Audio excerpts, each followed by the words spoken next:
अच्छा जी, गाड़ी है ये होंडा और इसके अंदर आपने कोई भी गाड़ी हो, जब उसका स्टार्टिंग सिस्टम को हम डिस्कस करते हैं तो वहाँ आप देखते हैं कि गाड़ी के अंदर कहीं ना कहीं किसी न किसी जगह पे आपको कॉइल लगी मिल जाती है। गाड़ी के यहाँ प्लगों के ऊपर कॉइल लगी हो, साइड पे लगी हो, लेकिन कॉइल लाजमी होती है।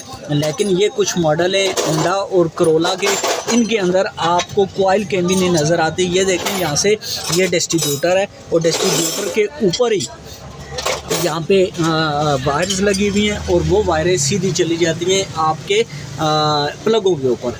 तो ये जो मॉडल्स हैं इनके अंदर कॉइल लेस डिस्ट्रीब्यूटर सिस्टम आया, यानी ये जो डिस्ट्रीब्यूटर है इसी के अंदर ही कॉइल का सिस्टम भी मौजूद है। जैसे कुछ गाड़ियों में मैग्नेटिक सिस्टम यहाँ होता है लेकिन वहाँ भी कॉइल लगी होती है, लेकिन इस सिस्टम के अंदर उन्होंने ऐसा सिस्टम बनाया है कि कॉइल भी इसी के अंदर है और इसका बाकी जो इग्निटर वगैरह सिस्टम है वो भी इसके अंदर ही मौजूद है। यहाँ से सिर्फ आप सेल्फ लगाएं तो आपकी गाड़ी स्टार्ट हो जाती है बग़ैर किसी और एक्स्ट्रा चीज़ के।